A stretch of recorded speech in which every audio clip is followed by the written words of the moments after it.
Hello friends, dystopias, where the standard of living is low and the oppression is high. Societies where the average John is programmed, heavily monitored, and indentured by the ruling class. Fiction. A dystopia is defined as an imaginary state or society in which there is great suffering or injustice, typically one that is totalitarian or post-apocalyptic.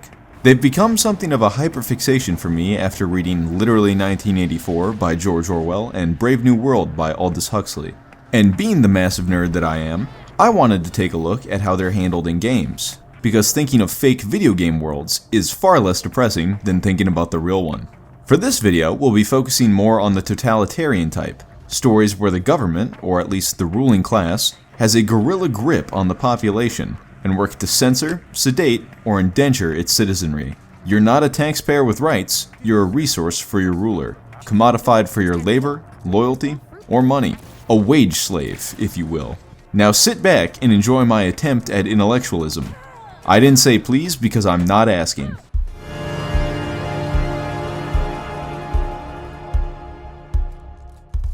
So, to start off this essay, I would like to explain why you, the viewer, should give a shit and continue watching this video besides just to hear my sultry voice. I want to first clarify that this video isn't just going to be me going, "Aw dude, wouldn't it suck to live here?" I like to think I'm a little deeper than that. I will touch on what makes certain worlds dystopian to provide context, but further than that, I'm interested in what having a dystopian setting does for a story. How does it impact the morality of a player's actions or choices? And most importantly, am I capable of media literacy? Our introduction to the wacky world of worlds that suck ass is We Happy Few. Survival horror games aren't necessarily my cup of tea. God damn, I love durability. God damn, I love durability systems. I used this shovel twice and I am over it. Yeah! But what drew me into this one is the clear inspirations taken from Brave New World. In Brave New World, happiness and stability are the highest priority. Diverting from social norms is life-ruining. One of our main characters, Bernard, is a little bit odd. His strange behaviors cause him to be plagued by rumors and gossip, eventually developing into him having a complex and ruining his life. All that sounds pretty stressful, right?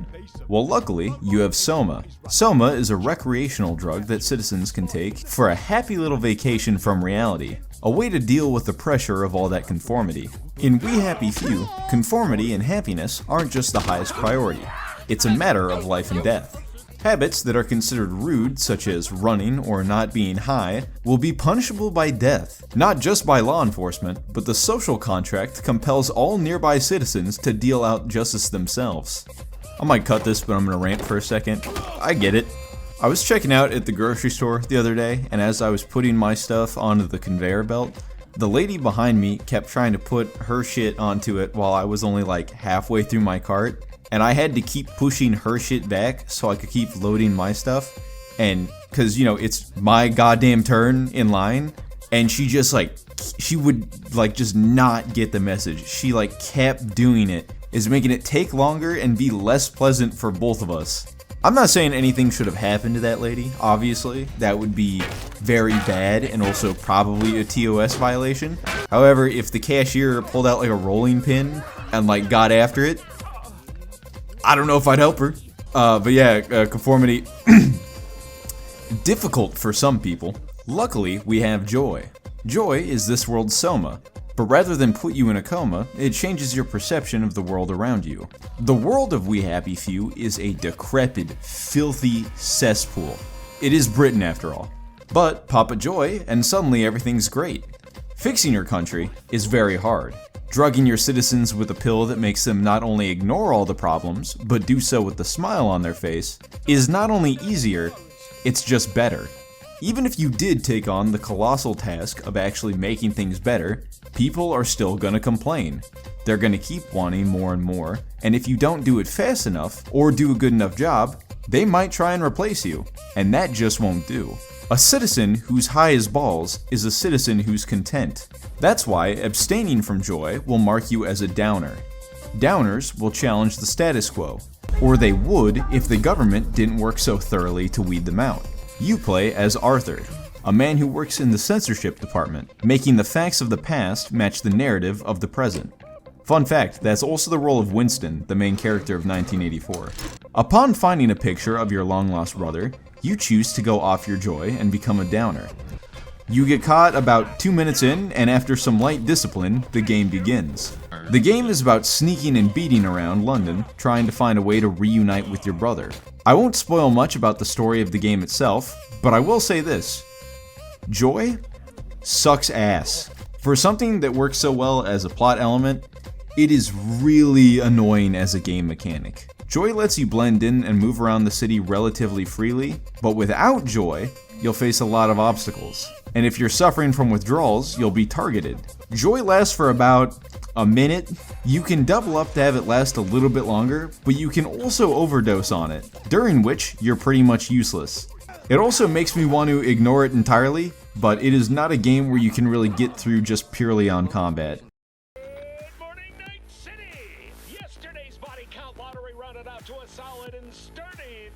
Night City is a textbook corporatocracy, where the rich are untouchable gods, crime is as commonplace as advertising, and there's no corruption problem. Not because there's actually no corruption, but because nobody cares enough to have a problem with it. I absolutely love Cyberpunk. The characters, the aesthetic, the lore. I love Cyberpunk so much, I could hypothetically come up with an entire video essay idea as an excuse to replay it. Dude, if tomorrow we came out with cybernetics, not prosthetics, but like no shit, swords in your forearms level cybernetics, I would look like Adam Smasher by my next paycheck. No, I wouldn't. I don't have that kind of money. One thing that's great about Cyberpunk is the lack of just very common online safety shit. We all know not to open attachments that strangers send you in emails, right? That's good. That's good. Now, imagine if that computer was actually just your goddamn nervous system. If somebody hands you a USB, do you just plug that into your neck, no questions asked? Characters in Cyberpunk accept shards like they're sticks of gum, and half the time they only ask what it is afterwards. As much as I love Cyberpunk, I think I'll keep my affection at a respectable distance. In Cyberpunk, you play as V, a cartoonishly violent psychopath with a heart of gold, and also the digital ghost of a terrorist in your head. You're starting to remind me of me, 50 years back. Minus the charisma. An impressive cock. V's biggest fear is dying as a nobody and without leaving a legacy. V wants to be a legend, living or otherwise. And the best way to make a name for yourself in Night City is through good old-fashioned, incredible violence.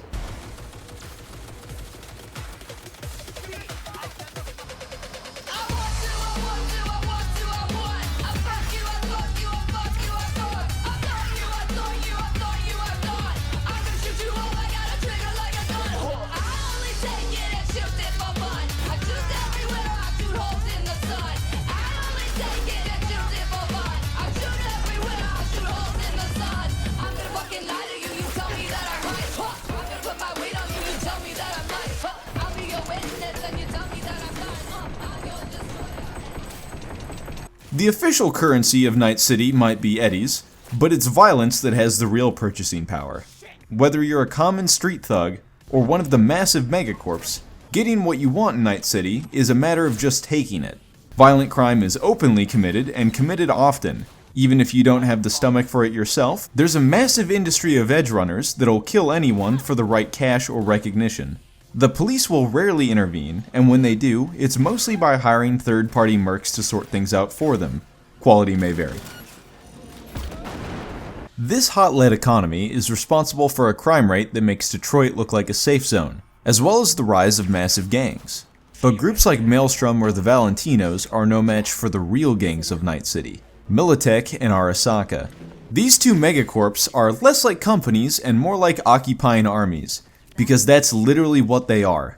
They do or take whatever they like, and crossing them is a death sentence. Why doesn't the NCPD do anything to stop these titans? Well, first, let's be honest, they own the NCPD. Second, how? What are we reasonably expecting Detective Rivers to do against nukes and bioweapons? The victims of this system are the law-abiding citizens, also known as chumps. Average day for a Night City resident. Wake up to gunfire, no alarm necessary. Ignore eviction notice. Attempt to drive to work without getting carjacked. Unlikely. Hope that if you do get carjacked, the NCPD helps. Unlikely.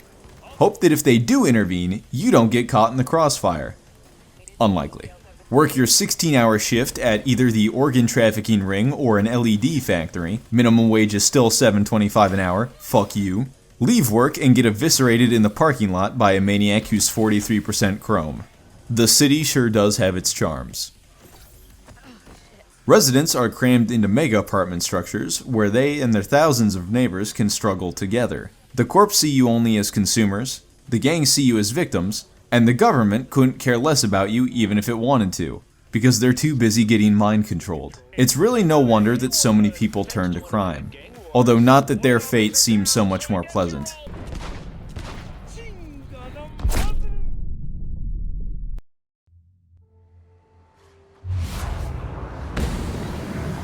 Outer Worlds is an Atom Punk prediction of what'll happen if we keep letting billionaires try to be NASA. Space is more or less monopolized by a group of companies called the Board.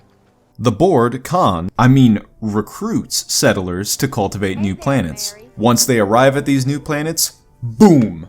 Company towns, indentured servitude, it's the 1800s again, baby!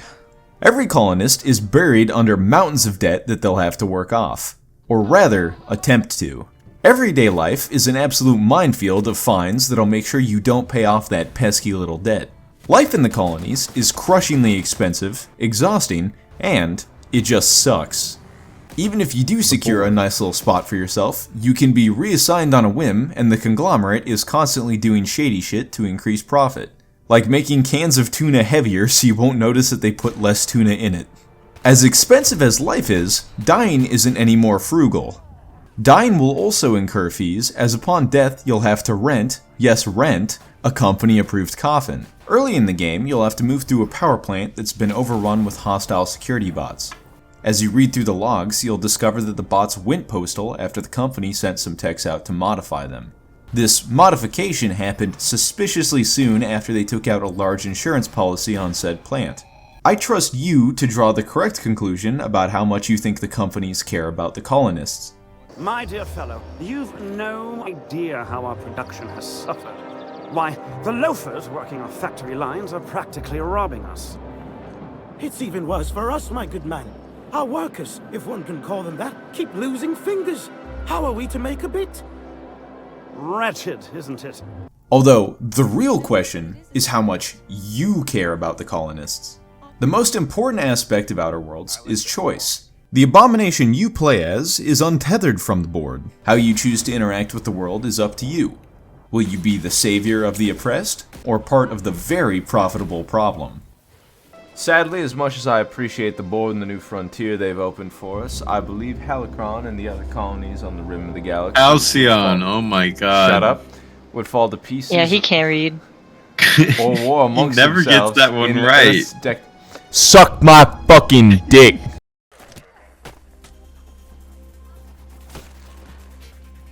Cascadia is another corporatocracy like Night City. But unlike Night City, where the corps let it decay into an utter shithole because they couldn't care less about the citizens, the conglomerate cares way too much about appearances.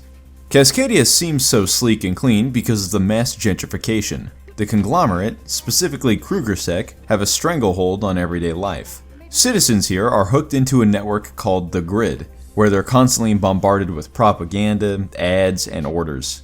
Disconnecting from the Grid is a criminal offense and will immediately alert KrugerSec's private police force. Another criminal offense is being unemployed. Very scary for some of you, I'm sure. The world of Mirror's Edge is one where the citizens, or employees, are just cogs in the great capitalist machine. Not that any of that shit is our problem. We play as a runner named Faith. Runners are a group of free-running outlaws that live outside of the system. Off the grid, so to speak. You live your life as free as the wind, obeying neither the laws of man or physics, keeping Etsy techwear shops in business, sticking it to the man and making sure that the man gets the most out of his health insurance policy, wishing the man never added sentinels to the game. It's a game about freedom. Finding your own path through the world is a main mechanic of the game. The game also has a combat system, not for saving the world, but for dealing with anyone who's trying to hold you back. It's alright. The focus of this video isn't necessarily reviewing the games, but while we're here, the combat could really use some tweaking. I see what they were going for, and when it works, it does feel really good, but when it doesn't, you just feel like an idiot swinging at the air and getting your ass handed to you. I think the traversal combat that they had was way better and where it really shines, and they should have taken more of a puzzle-solving approach to combat, where the fighting flows well with the free running, but there's not enough of that, and there's way too many parts where it's you versus a bunch of enemies on a relatively flat battlefield. The main conflict of the story is preventing KrugerSec from developing something called Reflection.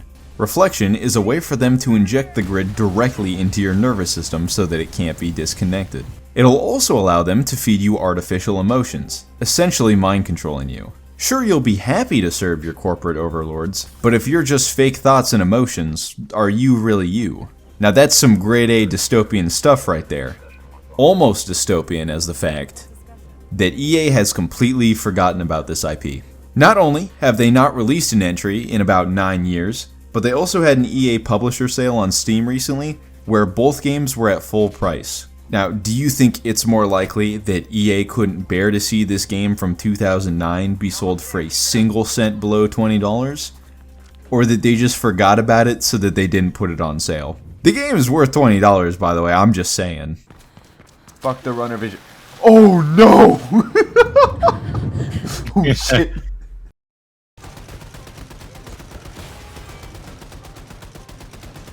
The first and most obvious thing a dystopian setting affects is the plot of the game itself. What interests me about these stories, where so much is put into establishing how oppressive the world is and how trapped the citizens are, these stories are about freedom. Starting with a simple example, we have Wolfenstein, specifically Wolfenstein 2 for this video. The plot is that the Nazis won World War II and have achieved global domination, which is obviously a problem for anyone outside their target audience. No, mein Führer. I'm from Arizona. Your goal is to incite a revolution where the American people take back their country. The game is an incredibly satisfying and extremely violent rampage against the single least sympathetic group of people in history, and more importantly, a story about taking back your freedom from the bastards that stole it. Everybody loves an unstoppable action hero story, but what if we want something a little less direct? Cyberpunk 2077 is still very much an action game with a very overpowered protagonist, but its plot is a lot more grounded. Cyberpunk has many endings, each of which more depressing than the last, but in none of those endings is V's goal to overthrow the corpse and save the world. Companies like Militech and Arasaka aren't occupying forces like the Nazis in Wolfenstein. They're rooted in deep. Hell, the former CEO of Militech is the President of the United States. They're just part of the system now. They're part of life. More than anything, the biggest villain in Night City is societal entropy. That and Atom Smasher. You look like a cut of fuckable meat, are you? There's a part in 1984 where it talks about the three kinds of people: the high, the middle, and the low. The middle and low are ruled by the high. The low is the majority of the population and could easily destroy the high if they were to all band together, but that's never going to happen. The low can never organize because they don't have the energy for it. Everything they do to just scrape by. The choice between revolution or not starving to death isn't much of a choice at all. Night City is a city made up mostly of the low.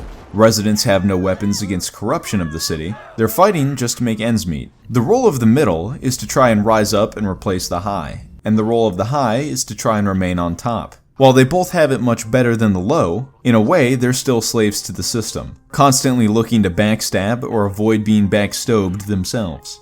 You see that a lot in this game. In fact, I think it would be fair to say that about 60% of the story is person A betrays person B. V's goal, aside from not being possessed by Johnny Silvernuts, has nothing to do with climbing or eliminating that class order. V dreams about having a legacy, about being remembered as a legend rather than just fading away into the noise of the city. Mercs aren't anything new in the city. Hell, I'm not even sure if they're illegal. So even though it's within the system rather than some grand rebellion, what's most important is that it gives V the opportunity they need. In a city that sees residents only as faceless consumers, What V really wants is the freedom to be an individual. Fighting against the system, trying to thrive within it. What if we just try and ignore the system? The government can't oppress you if you just say no. In Mirror's Edge, you live outside the private sector's reach. Everything about Mirror's Edge is about freedom. You don't live as one of the conglomerate's sheep.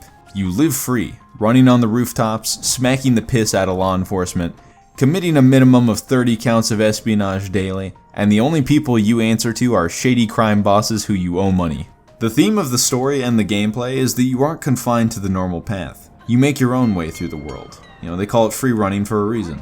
I'm very smart. I think about things. I'm very clever. Toward the end of the story, you do eventually clash with the powers that be in confronting the big bad CEO, but it's not necessarily to overthrow them, it's just to prevent them from injecting people with the literal mind control nanobots. My body, my choice. Ooh, we might cut that one actually. That one might not stay in. You do what's necessary to keep your way of life alive. Then, you go back to your eternal rebellious phase. There's so much more a dystopian setting can do for a story, besides just giving the protagonist a way to perform doom glory kills while still having the moral high ground. Although when you really think about it, does it inherently give you the moral high ground?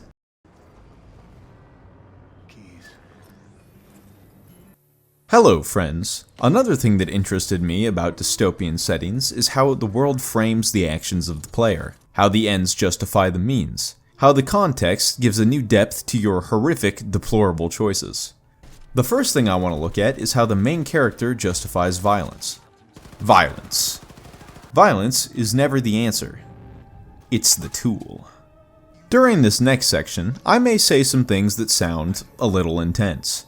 I'm gonna need you to bear with me and let me cook on this one, and you'll see that I'm being completely reasonable. The title of terrorist gets a bad rap. The definition of terrorist is any person who uses unlawful violence and intimidation, especially against civilians, in pursuit of political aims. Obviously, I'm not insane, and I know that most groups labeled terrorists are some of the worst scum on the earth, and more than deserve the feelings normally associated with the title. But since against civilians isn't required in the definition, characters like BJ Blazkowicz, Faith, Johnny Silverhand, okay, bad example on that last one, but the point is that these characters are by definition terrorists, and yet they're the good guys. So what separates Terror Billy from Terror Bin Laden? Well, the first and most obvious thing is not targeting non-combatants. Hell, BJ Blazkowicz even spares a Nazi who surrendered. Secondly, the story isn't being told from the perspective of the ruling regime, in this case, the Nazis. The reason I bring up the terrorist label in the first place is to talk about how tyrannical governments will misuse the label to slander any sort of rebellion against them.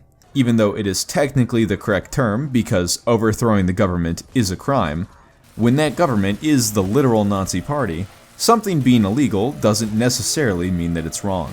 The difference between a terrorist and a revolutionary is that revolutionaries won. History is written by the victor. So you might be thinking, that's all very interesting. Have me worried with the terrorism part, but I'm with you. I'm hoping you're with me. But what am I to do with this new line of thinking? Am I supposed to be pondering my actions the next time I'm blasting my way through an FPS?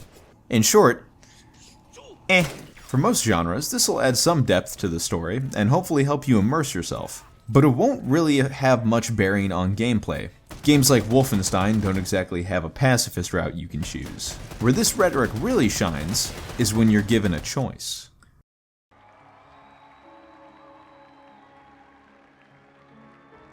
The Beholder series puts you in a literally 1984 style dystopia where you play as one of the many cogs in the machine. The first game has us playing as every kid's dream job, a state-installed landlord. Your role is to spy on your tenants and make sure they aren't violating an ever-expanding list of increasingly arbitrary directives. Or, make sure that they are. Wink. Spying is the simple part. When your tenants are away, you sneak into their apartments, snoop through their belongings, and install hidden cameras. Just don't get caught. Your silly neighbors still believe that the gentle gaze of the state doesn't reach into their private domiciles. It most certainly does. If someone violates one of the extremely important rules, you report them to the authorities who will delicately handle things. Sometimes the state will instruct you that someone in particular has to go. Whether or not they're guilty can't stop you from serving your country. If you need to introduce some evidence, so be it. Complicating things are the rebels. The rebels require your cooperation, and this is where the choices come in. Let's be honest, the government isn't the greatest. If you want to help the rebels, you'll have to compromise your service to the government. And if you don't want to help, then the rebels will have to compromise your family having a pulse.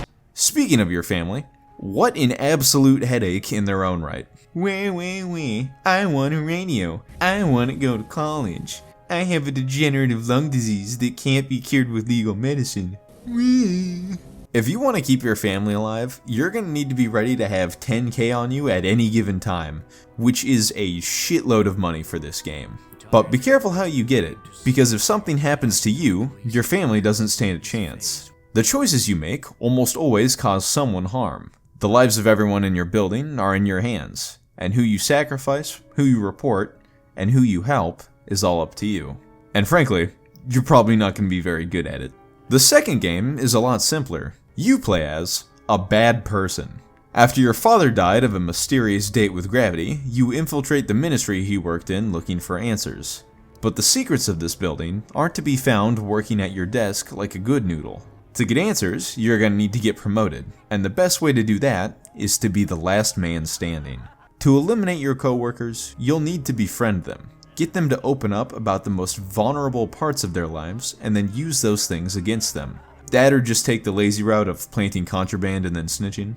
Eliminating coworkers can be a tough choice, because by the time you have enough to bury them, you really know that person. But you've got a job to do. It is an absolute shame that I had to get that single mother of two hooked on stimulants and then executed for being a drug addict. But I need to solve the murder ? Of my estranged father that I haven't seen in like a decade. Just because I'm the protagonist does not mean that I'm the good guy in the story. Also, sorry for sending like 98% of complaining citizens to firing squads. It was mad funny.